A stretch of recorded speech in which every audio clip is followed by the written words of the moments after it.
G'day, citizens. Welcome to the Inforunners. I'm Execute, joined today by Old Man Hurst himself, Algared. How you doing, mate? I'm alive. Always good to be alive. Yeah. So we've been researching for about 2 hours now on this little old ship here called the Terrapin. We Um, have.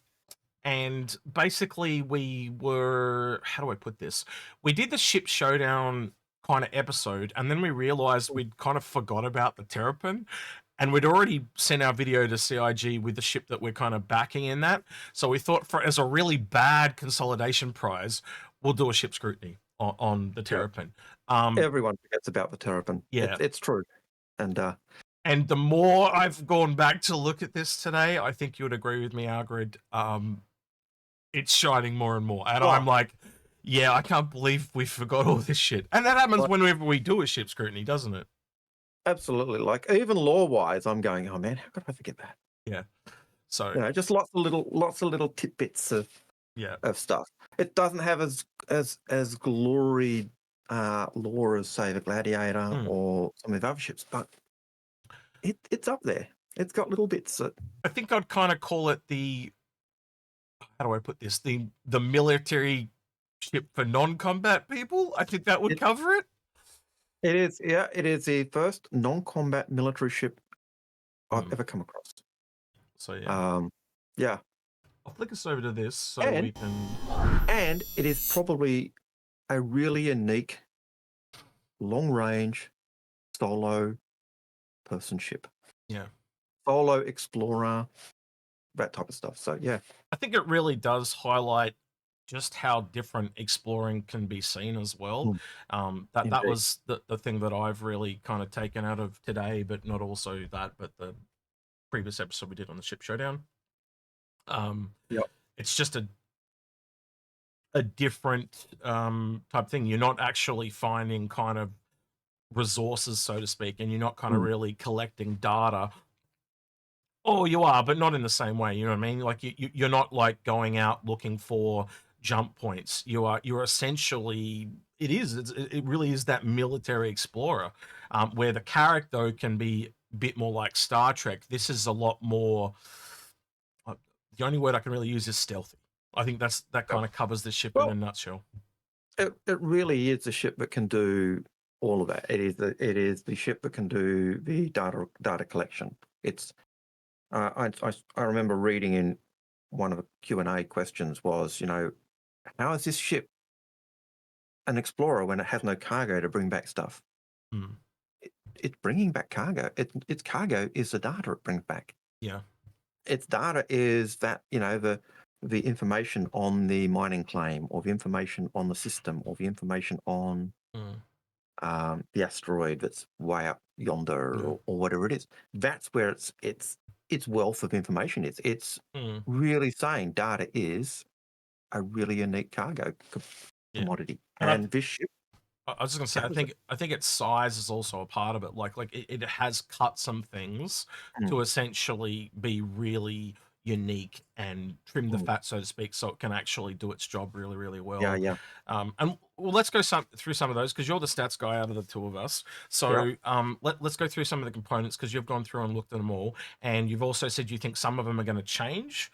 yeah. And also, I think the other thing we can kind of talk about is that it does have some oversized modules, which kind of, I instantly, when I was looking at it, it gave me Redeemer vibes, but it's a non-combat kind of thing. Mm. So I started to think of the Vanguard as well. So it's got a little bit of, well, you can explain what you think it's Yeah. for, but it's definitely for survivability reasons, I think. Oh, it's a bit of redundancy as well. So this Mm, ship is heavily armored. We don't actually know the full armor level that it'll have, but it's mm, certainly got very thick armor. It's got oversized shields. mm, So it's got the shields that you would expect to find on a Connie or a Freelancer. So it's got size 2, mm, which on a ship the size of a fighter is pretty massive. yep. It's also got size 2 power plant because the shields require larger power plant. So it actually can do more with that. It's currently got a chin mount. Originally, it was listed as a size 5 chin mount in the original release. That is a chin mount with 2 size 2 Badger repeaters. But Hmm. with the change coming to gimbals, that will most likely, I think, go up to size 2 size 3s if it hasn't already been Yeah. done. I didn't Okay. actually go in game and double check that, but that is what I'll expect. I'll Yep. expect it to go the same way that the Gladiator's man turret went to Yep. side threes. Oh, there's a whole bunch of ships that had the Yeah. 2 size 2 turrets. So yeah, that would be. Mm. I think the other one I'm thinking So, of was the Mole that had the 2 size 2s, so that would have done the same thing. Yeah. yeah. So I'm fully expecting it to go to 2 side threes. Right. Now, it's not a ship that you, while it's kind of a fighter size, it's not a ship you go toe to toe with fighters. Mm. It does have heavy shields, it does have heavy armor, but it's still not as maneuverable as the agile fighters. Its key goal, as the IG would say, is its intelligence. It gathers the information and then calls in the support to take out the things that it finds. It is a submarine, effectively. You run silent, you run deep. You close yourself up, and as you were saying, as we were looking through, this is the only stealth ship we've got, and it really is. Yeah. It doesn't have stealth paint, but the fact that you can close it up and keep the heat signature down really does make this ship a ship that you can be stealthy in, and you can increase that by turning components off. Yeah. I think that's really important to talk about the stealth. Well, we'll get more into that in a bit. But is there any other, besides the guns, is there any other components you think that are going to change? I'm not sure. Like, they might go. It's currently got 2 size 2 shields. They could decide we're going to make it a size 3 and make it a single size 3. Yeah. But I don't know. Well, you can kind of see why I think that, though, because the Redeemer's got 2 size 3s. So I can see some somewhat similar thought processes there. And it's also got extra power for its shields as well. So it's definitely in the realm of survivability. It's just really different because it's also got, well, the one thing it does have that the Redeemer doesn't have is armor. So essentially it's getting the armor instead of the guns. So it's kind of like Redeemer goes this way and it goes this way. But yeah. The other thing it does have, while I remember, is it's got a ventral and a dorsal utility mount. In the original release from Gamescom, it was a size 3 utility mount. So that's a pretty sizable thing. That would roughly equate to the Connie's twin size 2 turret for each of those mounts. And those mounts supplement the standard scanning and radar suite on the ship. Kind of still highlights the big difference between this and the Scout, as an example. So not only is it larger, but it's also there's two of them. And those utility mounts with those scanning and radar mounts that enhance the ability of the standard equipment. That goes for the MSR with its utility mount. It goes for the Constellation Aquila. It goes for, I think, does the Sen have a utility mount as well? I think so. I could be wrong. I don't think so. But it goes for any of those ships with a utility mount for scanning. Those scanners are extending and enhancing that ability, not replacing it. And that's probably the big bonus. So I'd probably say utility mounts are one of those things that have changed too, because like they've talked about adding new components like the emitters and things like that over the years. So back when this was out, by the way, that was the other thing that threw you and me quite a bit, wasn't it? It was literally like 6 years ago. This thing, and you were mentioned the 100i, and I'm like, you sure the 100i is newer than that? And I'm like, no, it's been that long. It was actually a year before. It was 7 years it came out. And oh god, right. 5 or 6. So it's even worse. Okay. You're digging a grave for me. Thanks. Yeah. No worries. Yeah. So I was just surprised how long it's been. It doesn't feel that long, but God, it has been a long time. But yeah.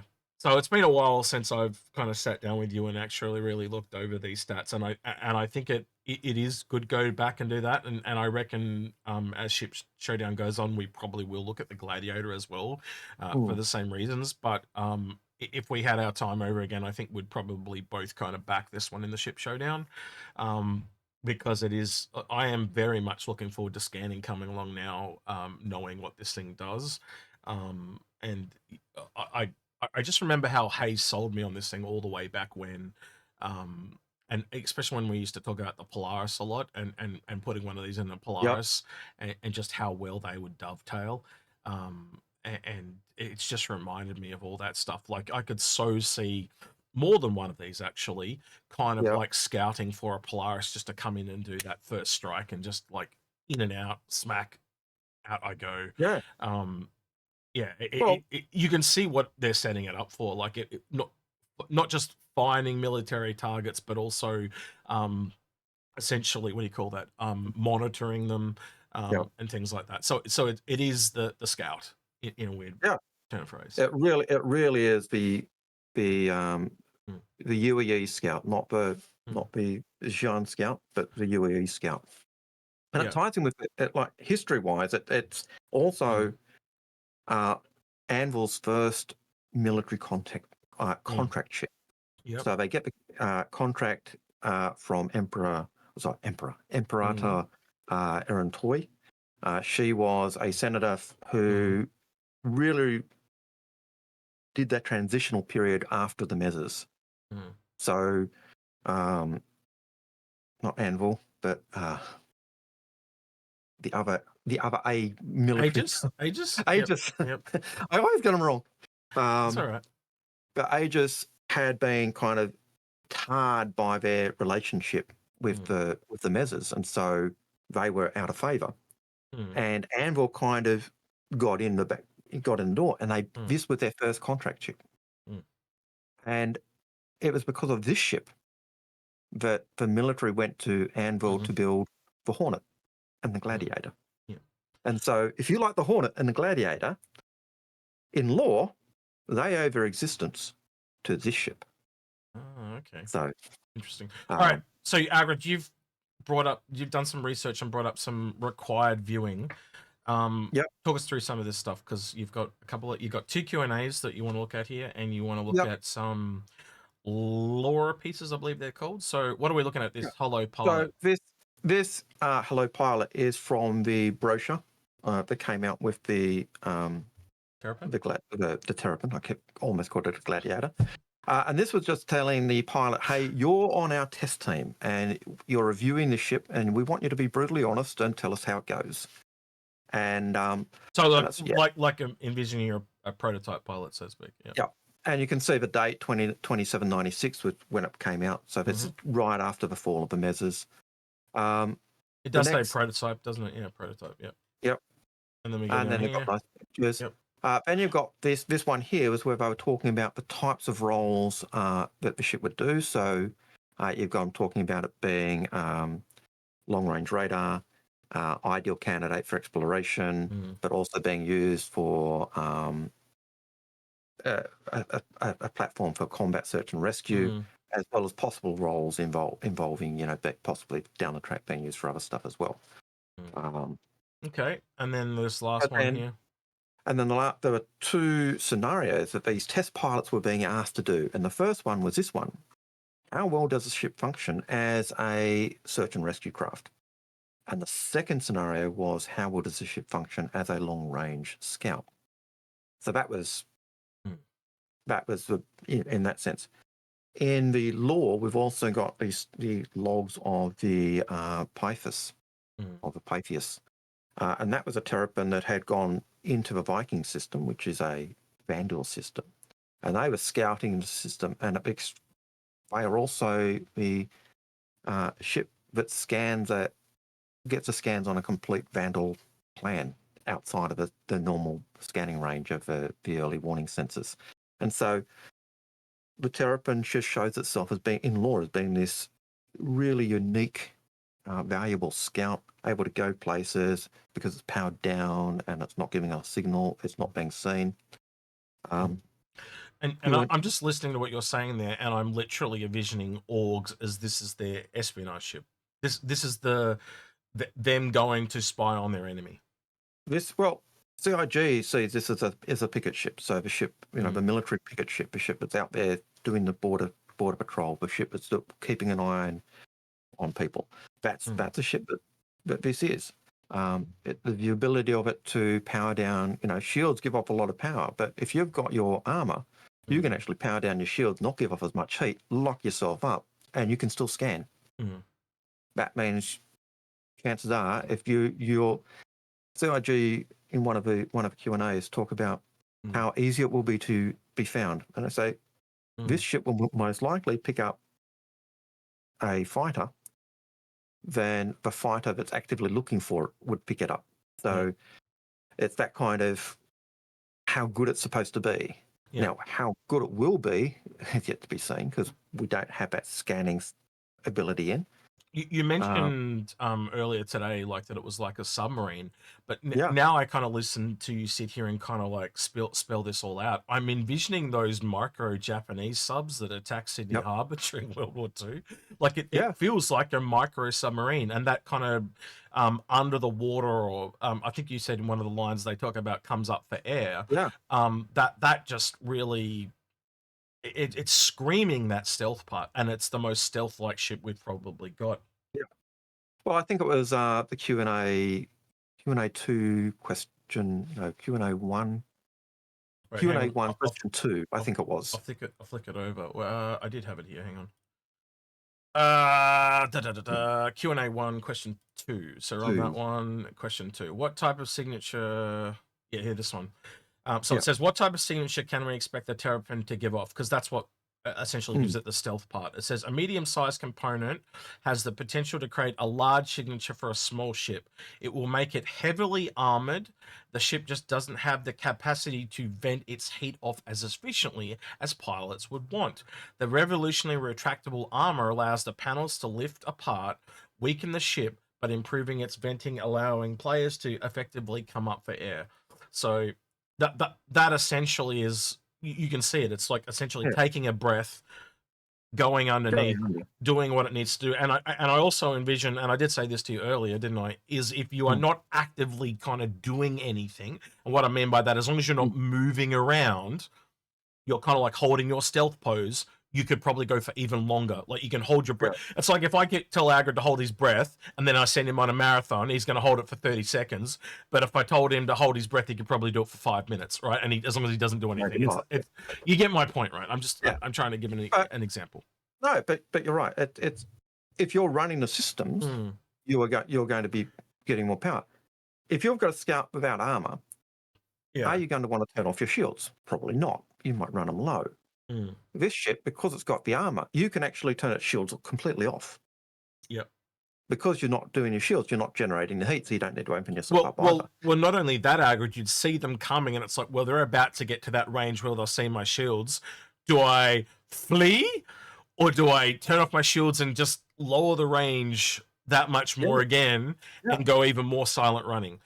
And again, that's going to be the difference between an expert Terrapin pilot and the novice type of thing. Well, even we were talking, the run silent, run deep type idea, which kind of gave us that submarine analogy initially. And it really is that type of ship. If you're sitting there on an asteroid or somewhere, and you've got your shields off, you've got your engines off because you're not really running your engines. You're sitting there doing scanning, so you're not generating heat there. You've got your power plant on because you're using it for your scanners. You've got your shields off because you've got your shields, your armor to protect you. Your life support's on, so your signature is significantly reduced. Yeah. So even if they're coming by, they come by. Yeah, we'll just stop scanning now. Yeah, it's going to show how much someone knows their ship. Because I was just thinking there too. You'd also turn the power down because you're not moving. So if you can turn your shields down, your power down, like just how crunched down and you got your armor on, like essentially the turtle in the shell proverb. Like I know we've called it the turtle, but that is kind of what it is. Like it's just crunching down and retracting into your shell. And if you know they're there, you can just keep turning the sensors down too, because you only need to see them. So if you can just keep seeing them as they get closer and closer, and there's just this gap where you can see them but they can't see you, like until they're literally right on top of you, they're never going to see you.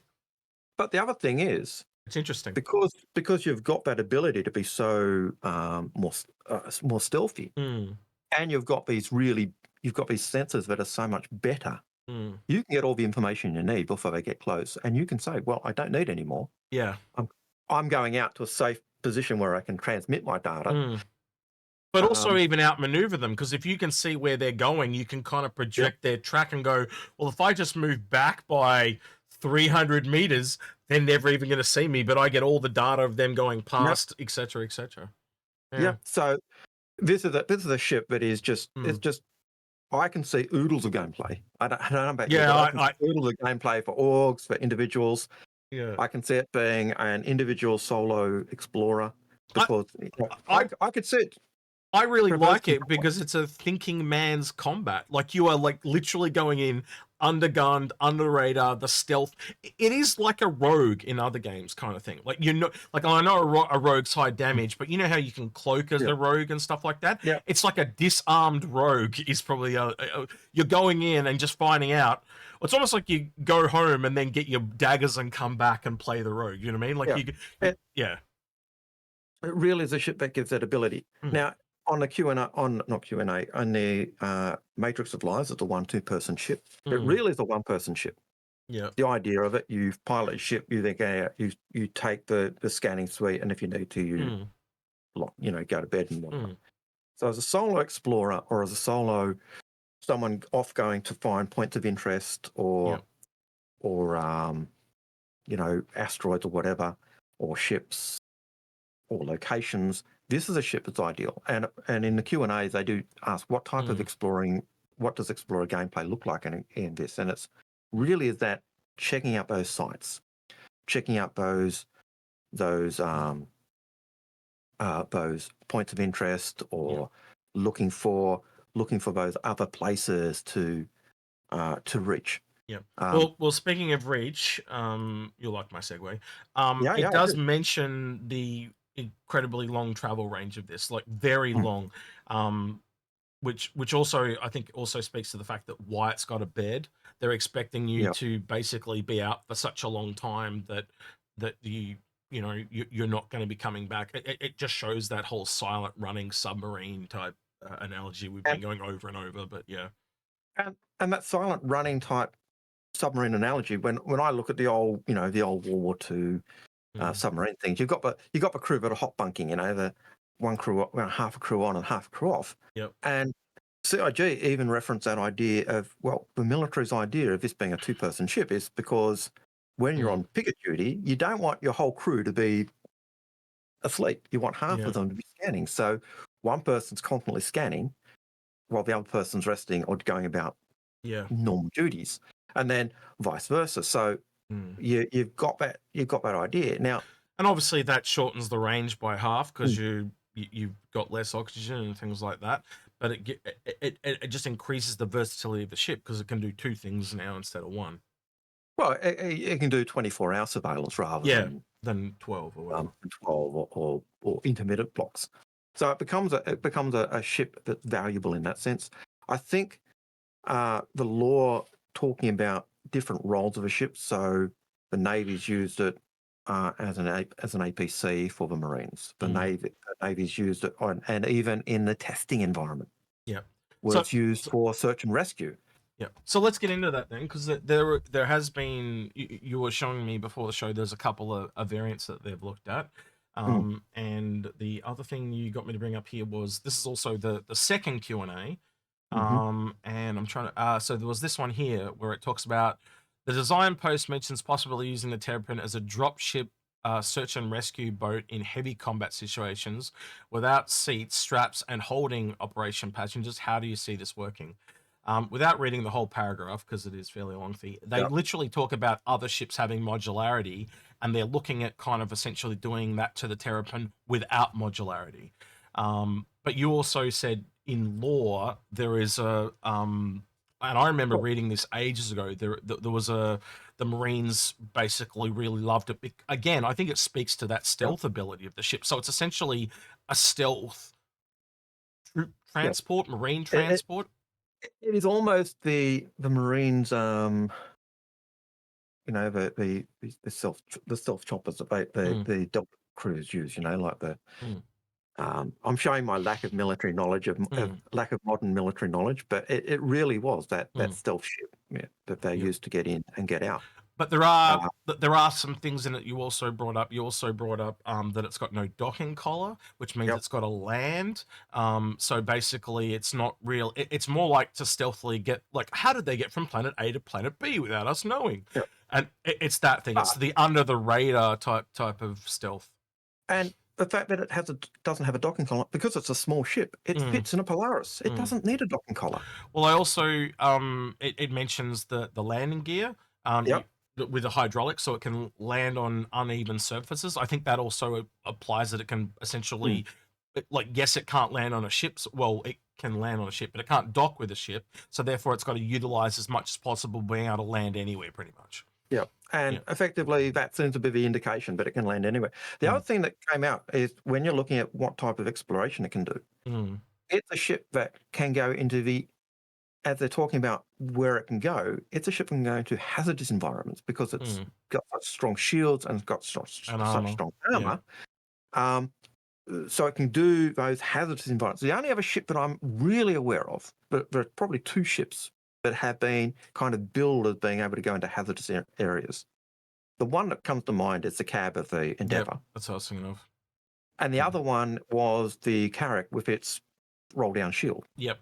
They're the only two ships that I'm aware of, besides the Terrapin, that have been said to be able to go into those hazardous environments Yep. almost with impunity. It also shows that when you take the Terrapin out of that military environment, so when you're not doing that espionage style work, it still allows it to go back into a more data driven. I'm out finding mining nodes, or I am out finding wormholes if I so choose to, but it might not be the best ship for that role because it's got all the extra armor and that are designed around the military persona. So it still gives it versatility though, which I do also like as well. And Yeah. I could see it may have difficulty going through the tight wormholes where you need to do a lot of acrobatics. But I could also see, because it's shielding and armor, but it could be a useful ship for going through wormholes and actually mapping the wormholes and collecting the data on that. Yeah. The other thing I did remember, one of the components I did miss is we don't see any mention of the computer storage banks on this ship yet. And I expect, because they keep drumming this data gathering, that is something we'll actually see added to the ship. But I've probably I don't think I recorded where I put this, but you also mentioned there was a search and rescue variant in lore. Yep. Well, even in the brochure, the two scenarios they set up. The first one was a search and rescue scenario, and the second one was long range scanning. So, well, we also saw that in the video with Jax McCleary as well. They actually had two search and rescue variants. So they've also gone ahead and visualized these. So most people think that that is the most likely variant, but you can already see how that works. A stealth ship that essentially stealths in, rescues someone, and you essentially just change the bed that's there to a medical bed, and you're kind of done. Like, you'd also add the term. Well, you think of like a Pisces, right? It's the bed, it's a terminal. The chair's already there for scanning, so you just use that as the nurse chair as well. They double duty, and then all you've got to do is add some, like, a medical cabinet instead of one of the others. So you could see how they could do that. And again, the dropship version, you could possibly remove the bed and put half a dozen drop seats in, or even just, a cabinet or two for armor or weapons. But I know you keep pulling it up. Sorry. But the idea of the AWACS version, the command and control, which came out interestingly from one of the Q&As as well. So I was letting you finish the stuff on this. I was letting you finish the stuff on the search and rescue, but that's totally fine. Yeah. So when we were going through this, I just noticed, like, Algared had missed it, and I noticed that they were talking about some of the components here and switching the utility mounts over, and we had a bit of a debate backwards and forwards of what that utility mount would be. Like, would it be extra radar? Would it be like I was for some reason envisioning like a big communication dish instead of the scanner part, but no matter how they do it, because I was starting to think of the Scout. You know how they changed the top of the Scout? I just started doing the same thing with the Terrapin. So I was essentially like going up here and going, what if this was this Algared? And well, this one's a bigger version up here, but yeah. Oh god, which one was it? This one. None of them. You'll We find must have closed it. But you'll anyway, find it eventually. yeah, I was looking at this image and I was just like explaining to Algared that basically switching it all over and stuff like that. So at the end of the day, it would be interesting because then you just essentially have someone in like a command chair and someone flying them around. So that would actually all of a sudden put this as a ship that then becomes able to fly in a fleet. And so it just puts the versatility to a different level. And the other funny thing is that AWACS version, it's purely just the utility mounts. You don't really have to change anything on the inside. So the really cool thing about that is the normal Terrapin can also do that, and that's just from the utility mounts. And that really comes down to if they just, instead of like how would you stop that if they chose to stop it, is it's not utility mounts anymore, it's scanning mounts versus command and control mounts, or whatever you want to call it, you know what I mean? The question I've got for you, because we've got the Ghost, the Hornet Ghost that can do, was billed as being this command and control for a squadron. It's the Ghost and the Tracker in one. That's the ironically funny part about it, isn't it? Yeah. So would you rather take, you're taking a squadron of Hornets out, would you rather take a Terrapin with a second crew or a Ghost and a Tracker? I think I'd rather take a Terrapin. It really depends on your situation too, because obviously I would probably argue having 2 utility mounts and a more dedicated ship to the scanning, that it can probably scan further than the Tracker, but then the ability to also, it just makes it more versatile. Where if you were going out, well, essentially what you're doing is you're taking those 2 pilots and you're putting them together, and one's more dedicated to the scanning and one's more dedicated to the flying and combat, but you're losing a lot of the combat. But in the 2 separate ships, they can both still fight. You see what I mean? It comes down to versatility. You're not getting that range and dedication of being, while if I'm on the Ghost and we're flying and we're in combat, I might not be directing you as well because I'm too busy. I'm seeing the little taco girl going, why not both? Because you could literally go, right, the Terrapin's got to go out over there, send the Ghost with it, and they go together and stealth out, and then they come back and it's like, well, I want to do some more scanning, so now the Tracker goes out with it. Oh, we now need to do some command and control. The Tracker can help. You know what I mean? So like it is a bit of a double up, but again, it's like you said, versatility. There is no perfect ship. It just allows you to choose. I think if a normal situation, I'd probably go for Terrapin because it's a tanky survivability. Yeah, it's not a combat ship. Don't think of it as a combat ship. It had no missiles. It's got currently 2 size 2s. You don't want to tangle with fighters. It's I do think this being the first of what me and Algared call these ships are profession starters, because they kind of did highlight when they released the ship that it was a starter. So we started calling them, after they dropped this and the Prospector and the Vulcan, we started calling them profession starters. It's still the most expensive profession starter, unless I'm wrong there, but I'm pretty sure I'm right. Because of how it looked when they dropped it, people went bananas. And I think they really did overprice it. I still feel this is probably more in line with a Vulture, maybe a little higher, and the Vulture being 175, and this is not even out yet, and it's 220. That's crazy. So it's already $45 more, and it's it is out. What am I talking about? No, it is out. It is out. What do you mean? I just had a brain fart, and I'm talking about the gameplay is not out. That's why I confused myself. That's why I confused myself. Sorry. But yeah, it is out. But yeah, $45 difference. I just don't think it's kind of justified. You'll have to give me time. I'm a bit tired, and Algared knows that. But at the end of the day, I would have liked to seen this for no more than, say, 190. I think that would have been kind of fair. But honestly, I think at 175, it would have been really in line with the Vulture.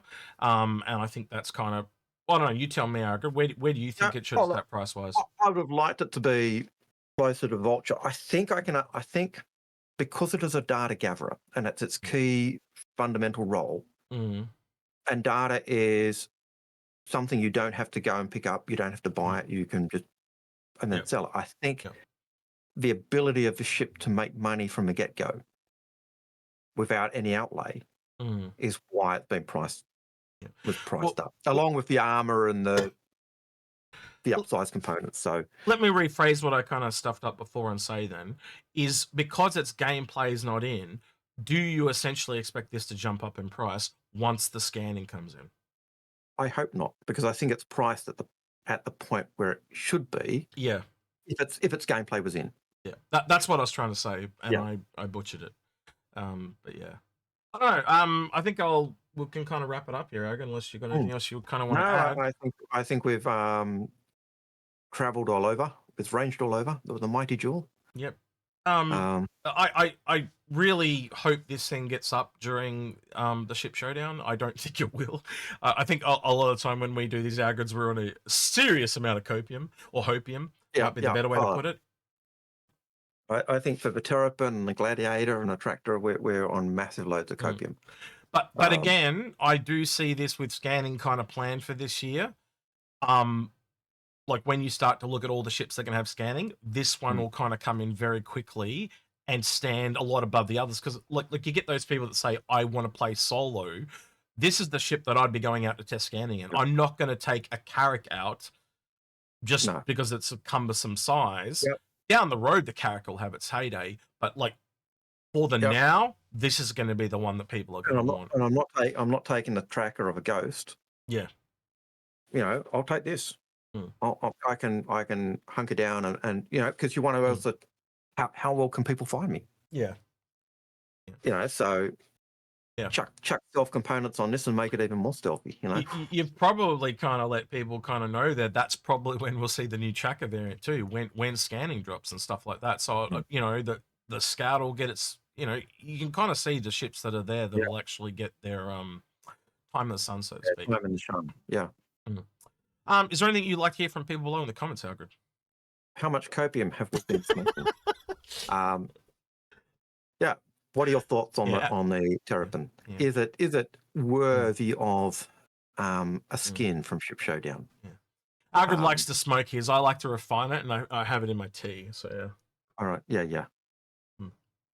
So, I'm a bit more refined than Algared. He's the. Yeah. For me, it's just like you know, was this episode kind of a little eye-opening for you? Was it a little good to go back and have a refresher on their ships? We do like to do ship scrutinies. It's not an episode that we pull out every day of the week. I think it's been over a year since we did one as an example. Would there be some other ships you would like us to look at? And I think me and Algared were talking about this earlier today. What we're probably going to do is eventually, as ships come out with their gold pass, let us know. We're going to probably look at possibly reviewing them as they do their gold pass. So the first cab off the rank would be something like the Retaliator, and we'll go through and eventually do full reviews of every ship in the game, which would take us like another 4 or 5 years, but we'll do it, So yeah, let us know your thoughts on that. Yep. All right, then here's. Oh wait, I've got to do this thing. I always bloody forget. Yep. Don't forget, like, subscribe, and hit that bell. Yeah. And thank you to everyone that went an extra mile on Patreon at the end of the video. All right. With that, then, he's been Old Man Hurston or Algared. He's been Execute the Executioner, and we're out of here. Take care. See you, citizens. That's never going to stick, by the way. Like, people don't think I'm an executioner. I'd need to wear the beanbag thing on my head. You need to wear the hood. That's right. Yeah, that thing. Wear the hood.